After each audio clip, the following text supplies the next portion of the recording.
Welcome to the Storycraft Cafe. Come in, grab a cup of your favorite beverage, and get ready to join the storytelling conversation. Storycraft Cafe is brought to you by Dabble, the ultimate cloud-based fiction writing software. Here we're going to bring together storytellers from all walks to encourage and empower you to craft your best story. Welcome to the Storycraft Cafe. Did you know that we have a social media site just for writers? You can find it at storycraft.cafe. You can meet other storycrafters that share the same hopes, dreams, struggles, and victories as you do.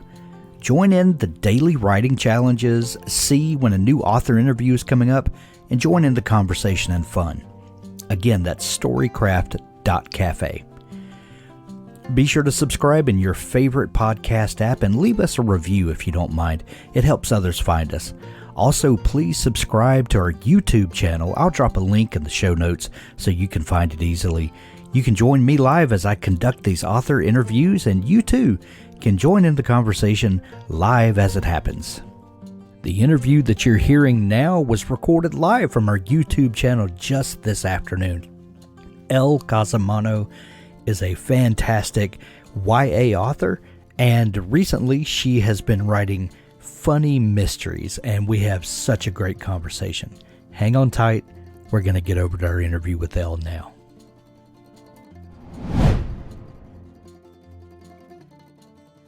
And we are live here in the Storycraft Cafe. I am your host, Hank Garner. Today, I'm super excited to have one of my favorite authors, Elle Cosimano, is joining us today. We're talking about her latest series, the Finlay Donovan series. And if you love mysteries, and I absolutely love mysteries, but also, with a touch of humor, this great ball of just wondrous reading. You're going to love the Finlay Donovan series. And one of my favorite things about the Finlay Donovan series is Finlay is a writer, and there's something really fun when we get a little inside baseball. Books about writers are one of my absolute favorite things in the world, and I think that's how I discovered this series actually in the beginning, but we're going to get into all of it. Welcome to the show, Elle. Thank you, Hank. It's so great to be here. It's so great to have you. I always like to start our conversations with a fun question to get things rolling. And one question I love to ask people is, what is your first memory of wanting to be a writer or storyteller? Oh, wow. I mean, that was way back in elementary school. I think I'd have to say I used to, I'm dating myself here, but it was long before the days of computers, and we entertained ourselves in, other ways. And I remember stapling paper, together to make little books, and breaking out the colored pencils and drawing illustrations and making up stories, and burning through just oodles and oodles of my parents' printer paper that they were supposed to be using for work. And so I would have to say that was probably, maybe first, second grade. And it was something I enjoyed doing just for fun. And I think I sort of lost my way after elementary school and certainly after high school. And it was many years before I would realize that was something I wanted to do again. That is so interesting that you say it like that, because we've done 1,500 author interviews over the last decade or so, and the vast majority of people had this early desire, and then the path to becoming an author is sort of a circuitous one, that you go through life and you pick up this experience and that experience, and you meet all of these people, and in my mind, that something happens in your brain along the way, and with all these experiences that you collect, and one day you take all of them and stories start coming out. What was your path back to realizing that you could be an author? What brought you back around?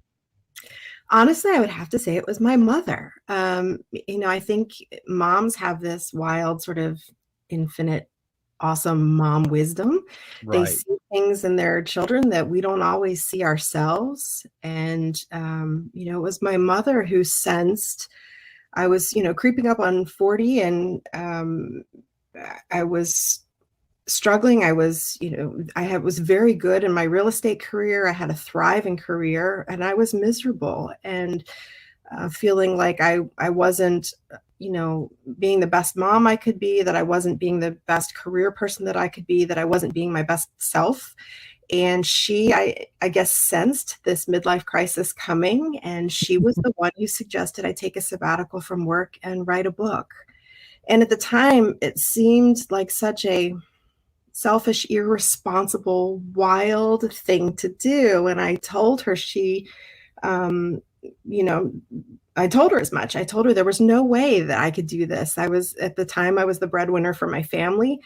I felt like, upending my career, even just for the 2 months that she was offering to help me with the kids and make this possible. I felt guilty, and so often we as moms feel that heavy guilt, to always put everybody before our own. And that's sort of where I was at that time.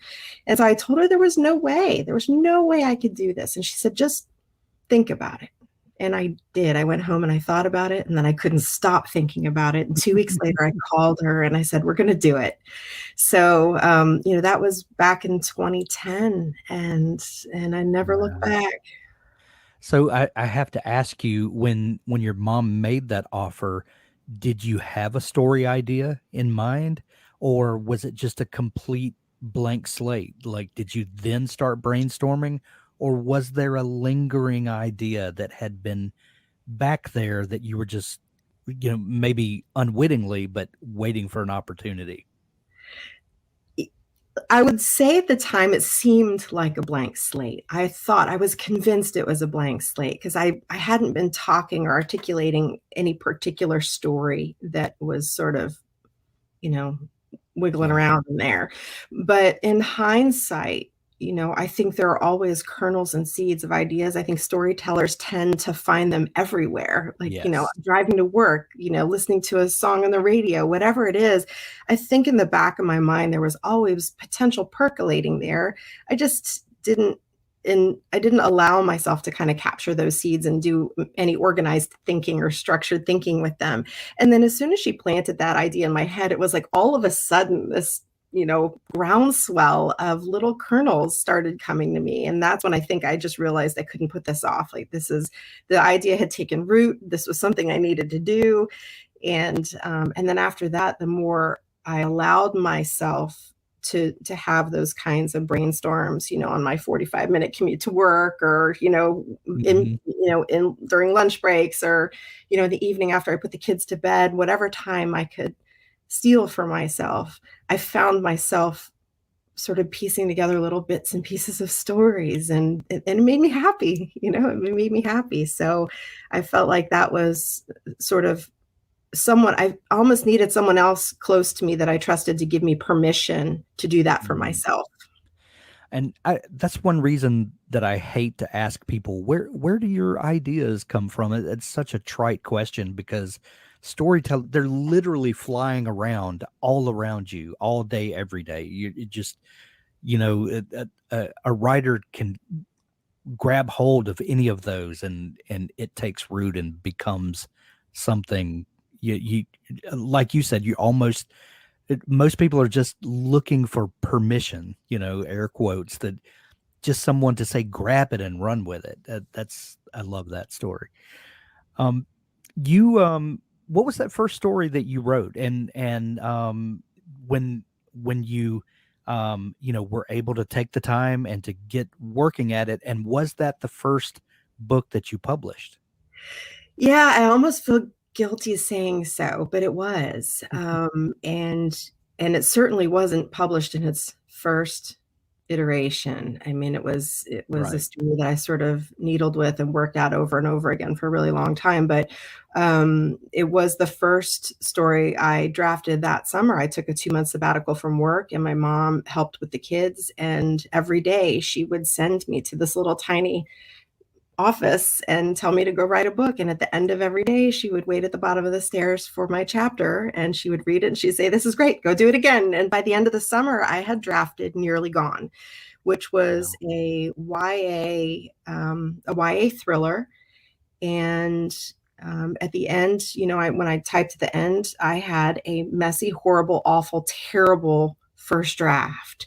It But you was had a first draft. Yeah, I had a first draft, and I went home, and because we had been staying, my kids and I had been staying with my parents, so I could do this. My husband was so supportive, and I got home. He said, "It's great. How do you feel?" I said, "I feel awesome." He said, "Wonderful. When are you going back to work?" And I said, "Well, we should probably talk about that." And I said, "I'm really enjoying this, and I think I would like to do something with this manuscript."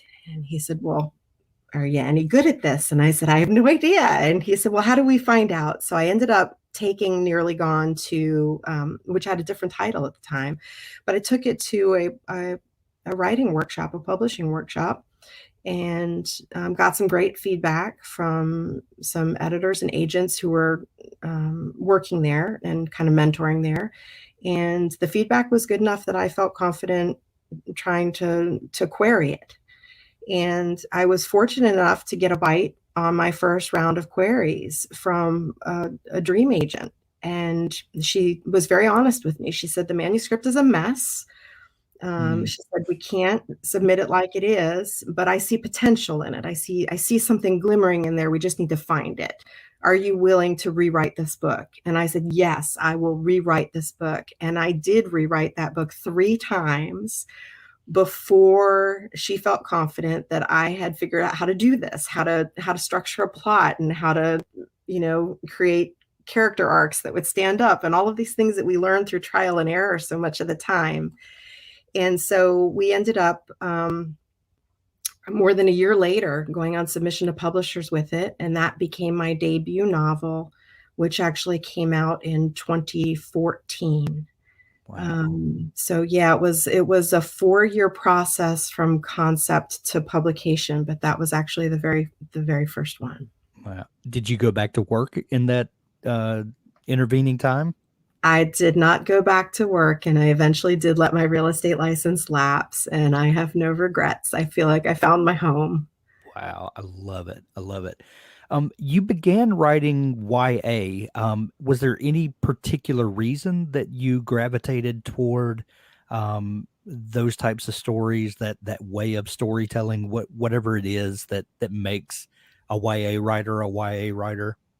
Yeah, at the time I was reading a lot of young adult and really enjoying it. And I think in hindsight, what I love so much, I mean, really what I think a lot of people don't realize is that there's not a lot of difference between writing about and for young adults and about, writing about and for grown-ups. The Right. difference is really the age of, the lens of the protagonist, their life experience. And so for me, what was really the big difference between them that really held a lot of appeal was the fact that young adult literature isn't broken down so rigidly in genre category. There's a lot of flexibility for authors to play, to bend genre, to introduce lots of different kinds of storytelling into the same book. And that really appeals to me. I love genre benders. Finlay Donovan is definitely a genre bender. Yeah. So I think that spoke to me. And that very first story I started to conceptualize in my mind really would work best from the lens of a teenage protagonist. And so it's sort of the age group sort of chose itself based on the story I wanted to tell at the time.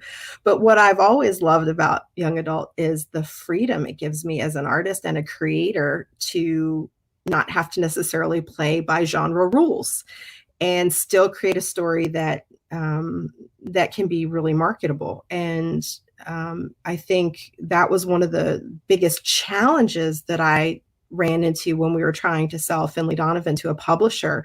We got a lot of rejections for that book, many Really? more than I think a lot of people believe when I tell them. We were a little worried there that it was never going to come to be. And the biggest feedback we got is we love the story, we love the voice, we love the premise, but we don't know how to position this in the market. What is it? Is it a comedy? Is it a mystery? Is it a thriller? Is it a romance? It's like all, and I say it's all of these things. Why does it have to be one thing? Why can't it be all of these wonderful things? But the adult market, historically speaking, has been very highly specialized in category, and it posed some challenges. And I think when I started writing those books, I had this love of writing with the freedom of a YA author, and I didn't necessarily stop to think that could be a challenge in the adult market.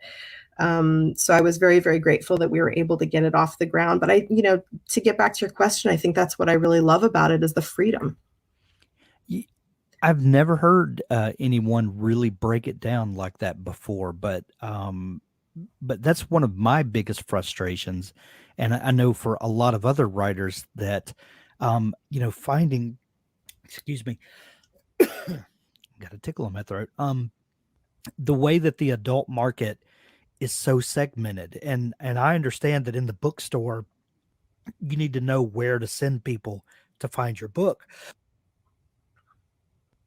Excuse me.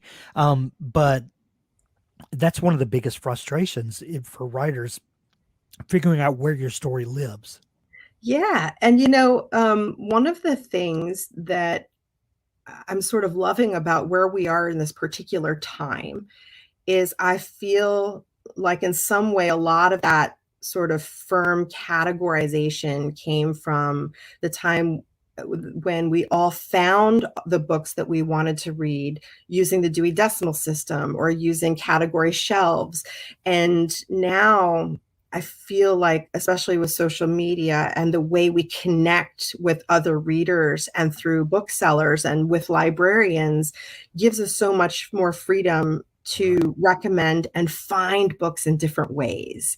And I think it maybe breaks down some of that need for those barriers and sort of opens up pathways for, more flexible outreach, like where books are finding their readers in different ways. So do we really need those hard set categories as much as we did once when, we had to walk into a massive library and know exactly where to go to find a book? Now online, we can find that book, identify it, we know exactly where we're going. And it doesn't necessarily have to be with that very, very specific tag. Yeah. You went on to write and publish a number of YA books before you got to the Finlay Donovan series. How many books did you publish, and when Finlay came along, were you wanting to write something more geared toward adults, or did the idea come and then you realized, well, this is maybe more of an adult book? Yeah, my first 6 published novels were for and about young adults. I had the Nearly Mysteries with Penguin. I had Holding Smoke and The Suffering Tree with Disney Hyperion. And most recently, I had the Seasons of the Storm duology with HarperCollins. And Finlay sort of happened by accident. I did not really have a plan set in place to pursue a career in adult mysteries. I was actually in a very crowded Panera Bread brainstorming plots for, my young adult thrillers with my critique partners. And we happened to be overheard by the woman at the table beside us, who very clearly was deeply concerned with the amount of blood and gore we were discussing. And at the time, I was trying to figure out who in a manuscript needed to die. And I articulated that out loud in a public space, probably not taking into account how it was framed. And it became clear that she had made some horrible assumptions about the kinds of things we were plotting at the table beside hers. And she got up and left the restaurant. And later that night, my critique partners and I were laughing about it over grown-up beverages. And someone posed the question, wouldn't it have been hilarious if this woman had assumed you were contract killers? And it was like this light bulb went off in my head. And I told my critique partners, I said, I have this wild idea for a story, and I need one of you two to write it because this is so outside my wheelhouse. And so I pitched this idea of a struggling romantic suspense author who gets mistaken for a contract killer and happens to be a mom.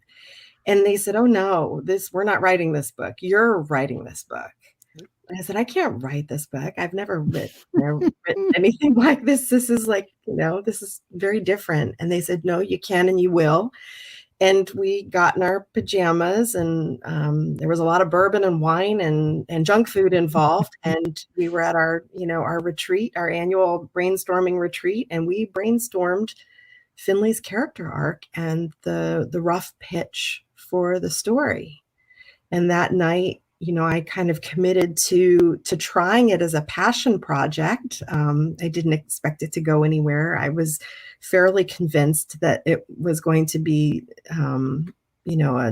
a great practice run, and that was probably all I'd get out of it because I wasn't convinced I could pull it off. And I got about 30% into the manuscript as I'm working on these other projects I was under contract to write. And on a whim, I sent it to my agent, and I said, I just need to know if we're onto something. It feels like I might be onto something. And she said, I think we might be onto something. Let's try putting it out there and see what happens. And that was the beginning. I can't tell if this is art imitating life or life imitating art.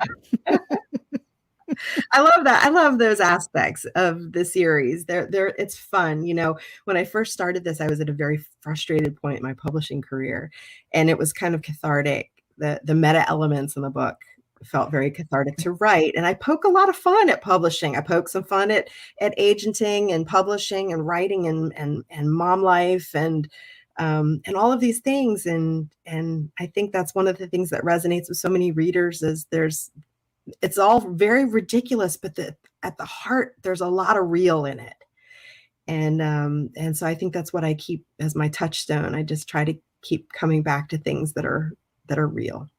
Well, it's so meta. And like I said in the beginning, that there's something about writing about writers and writing about the writing and publishing industry that is, it's kind of inside baseball, but I've never met anyone that wasn't interested in it.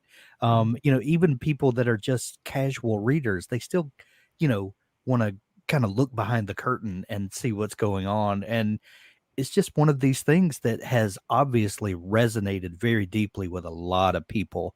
When you first published the first Finlay book, were you surprised at the reception that it got and how many people? I mean, I know on your social media, it's taken on a life of its own. Finlay is, shows no signs of letting up. Were you surprised that it got the kind of traction that it did? Yes. At the time, like I said, I was sort of at a struggling place. My YA career, I got nominated for a lot of awards and I got a lot of accolades. We just never sold many books. And so I struggled, and I struggled to maintain a home in young adult publishing with my publishers. And I was fairly convinced that at some point I was going to have to go back and reactivate my real estate license and hang up my hat. And that was crushing for me. And so we got a very, very, I'll be honest, a very modest offer for the first Finlay book. And we had to do a lot of thinking at home about whether or not this was time I could commit, if we could afford as a family to do this. And I just felt like I had to give this one last shot. And so I had very tempered expectations about how this book was going to fare. I had sort of set myself up and cushioned my heart, for the possibility that this might not land, that we might put it out there and it might not find its readers. And I did the best I could and it would be okay. And we came out of the gate and it was sort of a quiet release. And so it was sort of performing the way sort of in my heart I had expected it to, quietly. And then all of a sudden it started to find some traction. and then social media and Instagram and all of these places and booksellers and libraries and little book clubs. And it sort of was this grassroots word. It was so beautiful. It was this grassroots word of mouth groundswell of love for this character. And then all of a sudden we were getting, it was sort of taking on a life of its own on social media. And then we were getting calls from Hollywood. And then we started selling foreign rights, and then everything just started compounding, and then the sales just started building, and we got this enormous traction as we were sort of rolling toward the second book. We sold the TV option for a series, and then we ended up selling into 25 translation territories. And it was like, but it didn't happen overnight. It was like this really, really beautiful, slow build of interest as people were sharing their love for this character.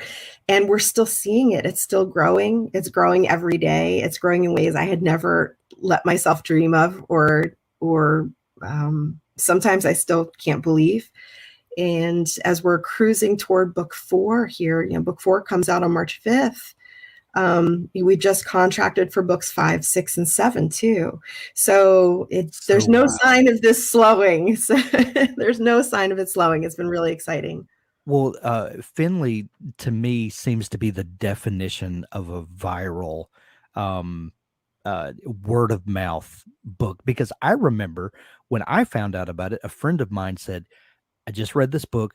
You have to read it.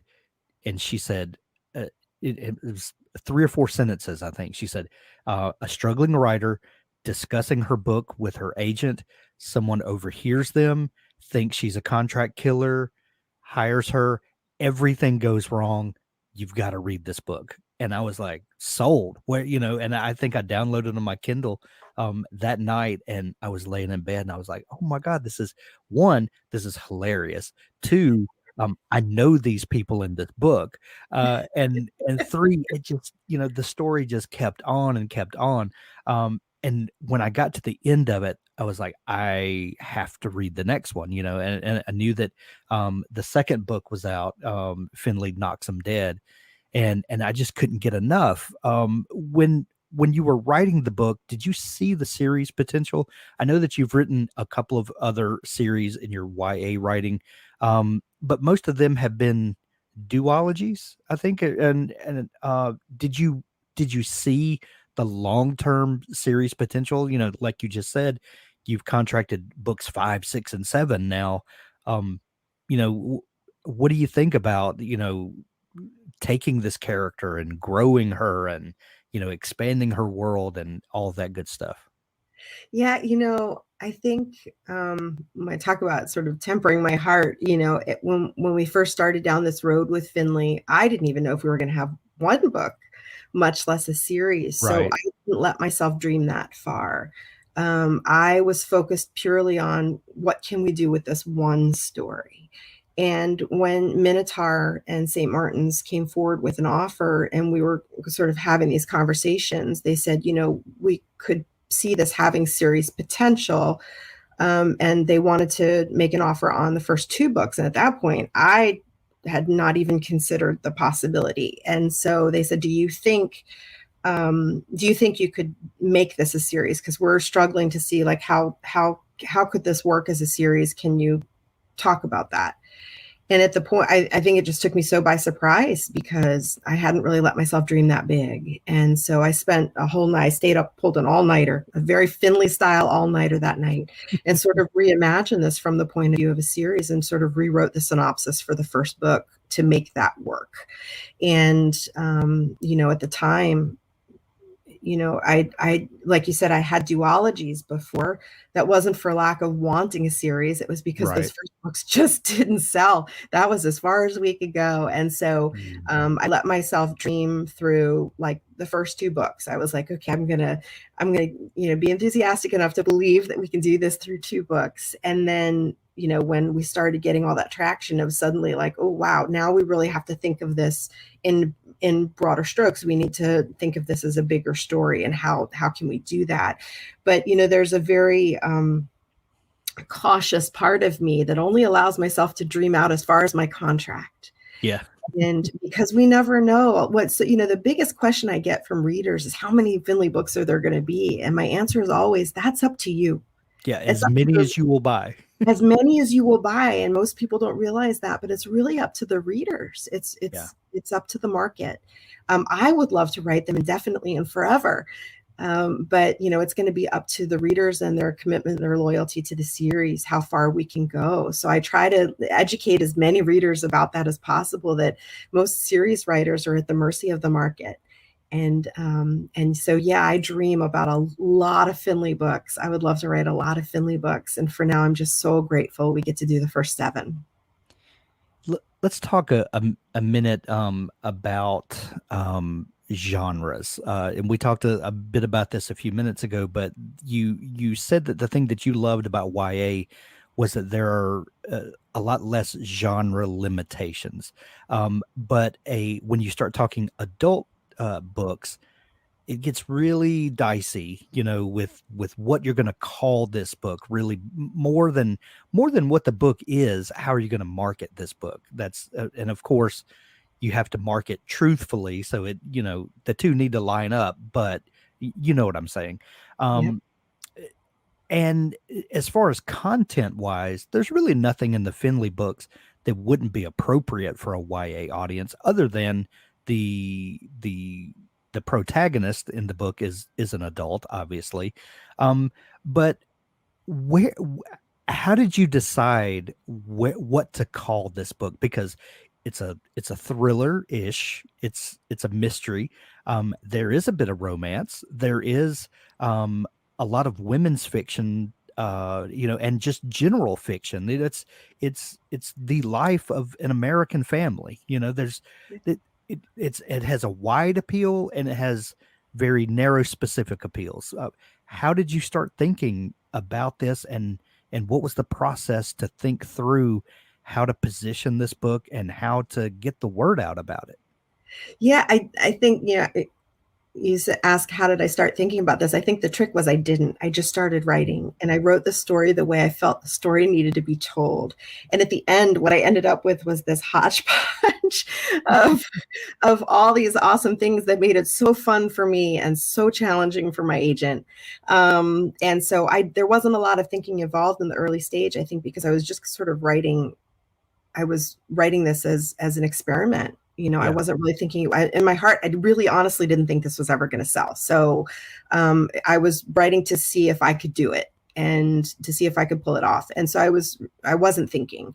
And then as we got deeper into the process and we really started to having to think, the decision that I came to is that this is at its heart a mystery, because at my heart, I'm a mystery novelist. That's, if you were to take all my books, the sci-fi and the historical and the contemporary thrillers, they're all, and the horrors, they're all at their heart mysteries. They're all centered around a mystery. And so I really see this as a mystery.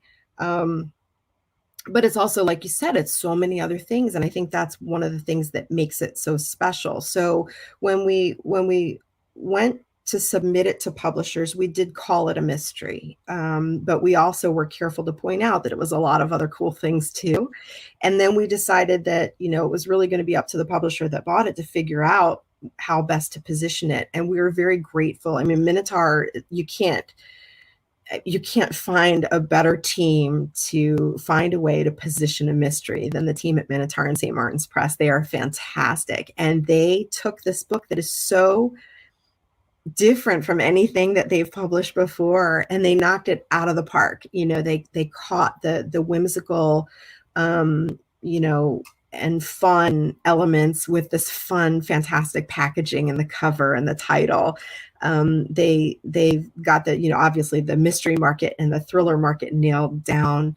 And together it's sort of been a really fun experiment. We've just been playing with trying to find it in a home in lots of different ways. But, I think I've sort of always pictured this as a mystery with comic and romantic and thrilling elements and women's elements to it.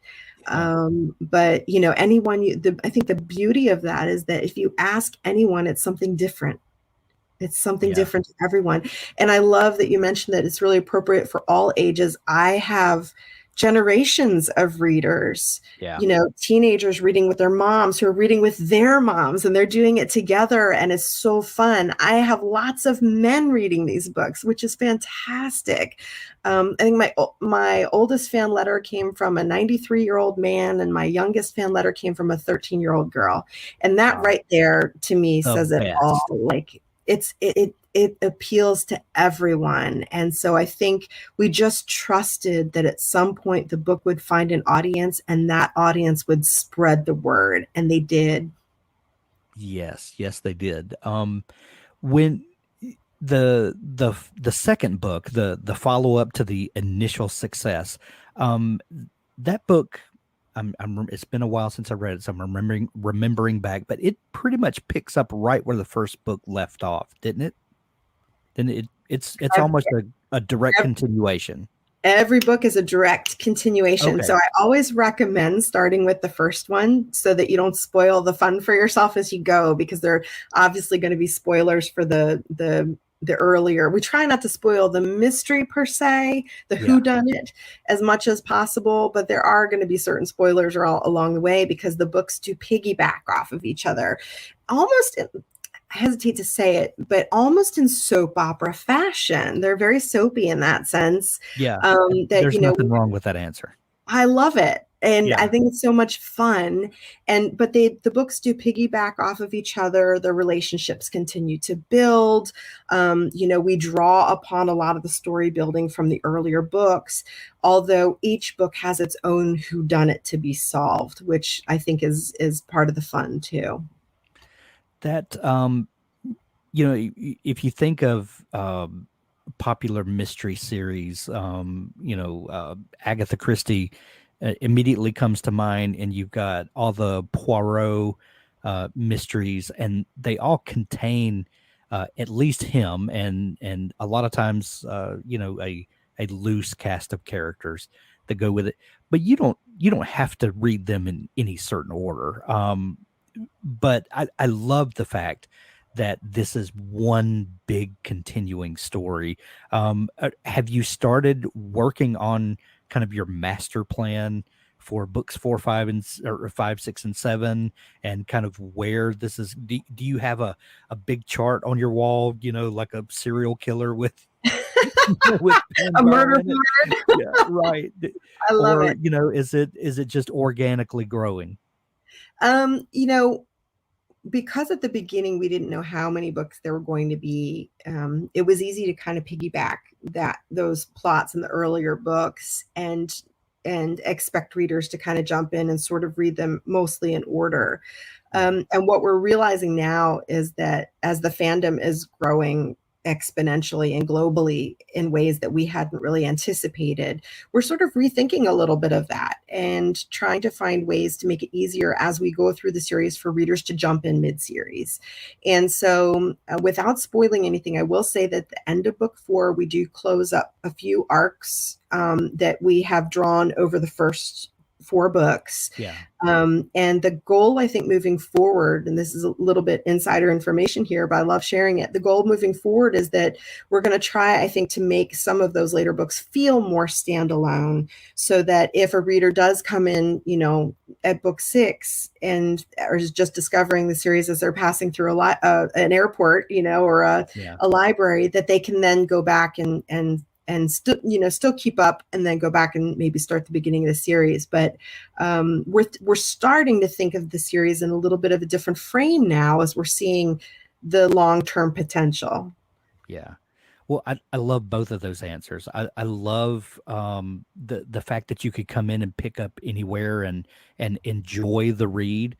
But as a reader that loves to get into series, I as a reader love to think that I'm more on the inside because I've read from the beginning. Like I know all of the real dirt, that's going on. It's kind of like Craig Johnson's Walt Longmire series. You could read any of those out of order, but if you've read from the beginning, you know a little more than the casual reader does, and there's something cool about that.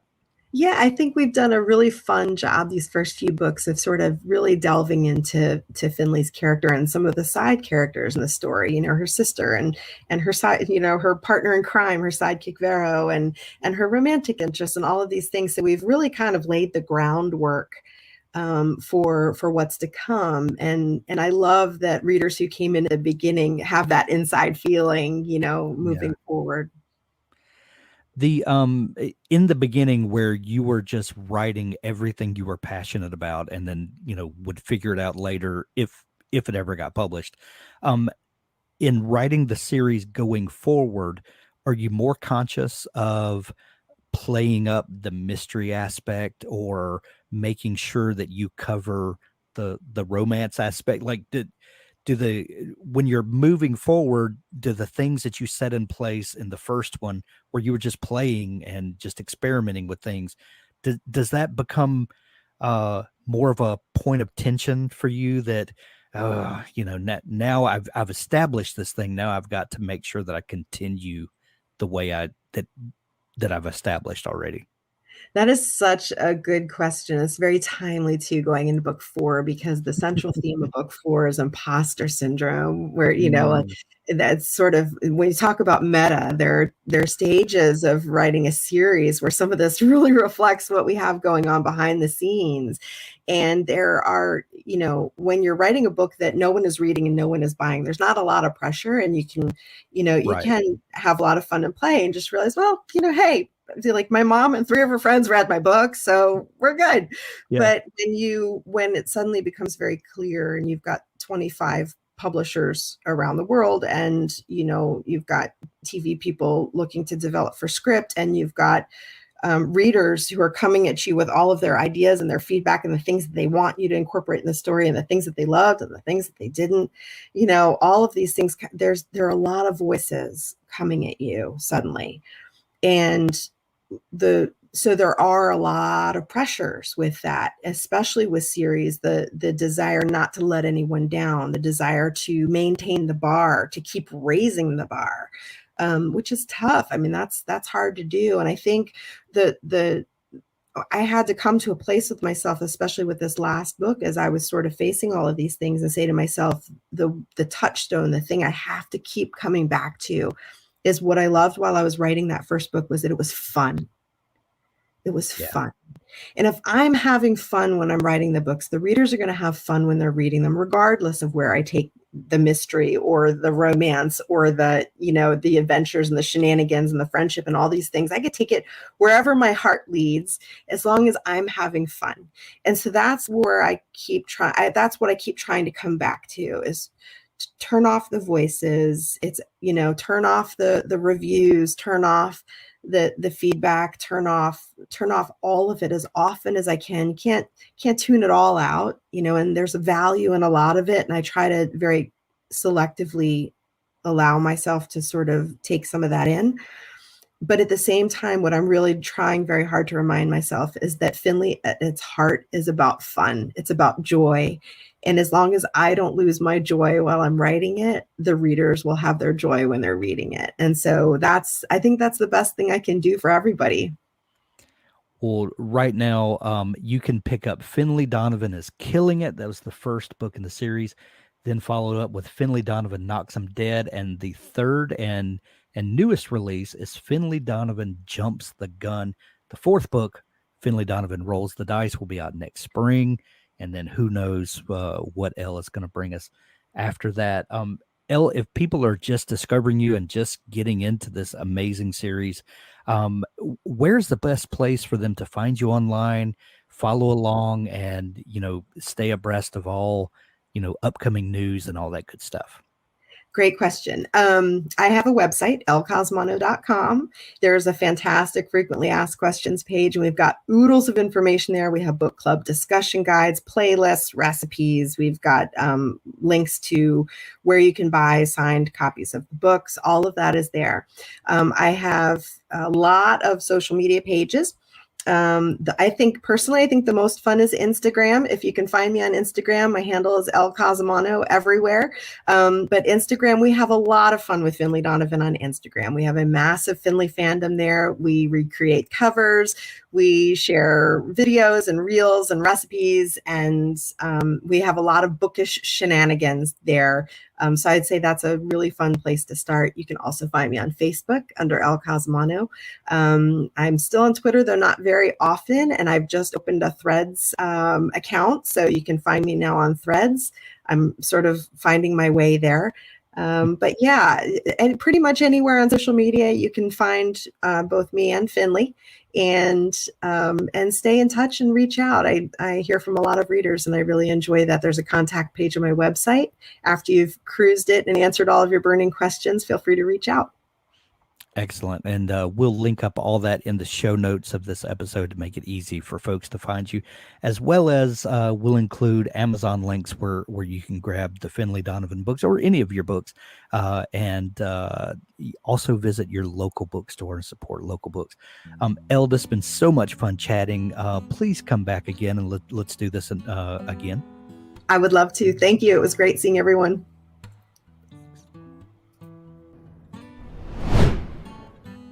That's our episode for today. There's so much more to come as we talk with authors about the craft of writing, but also the business of publishing.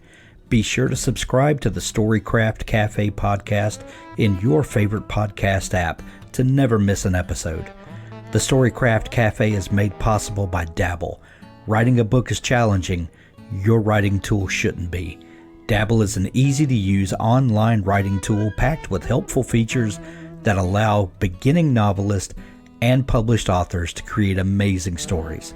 Visit us at dabblewriter.com and start your free trial. Thanks for listening.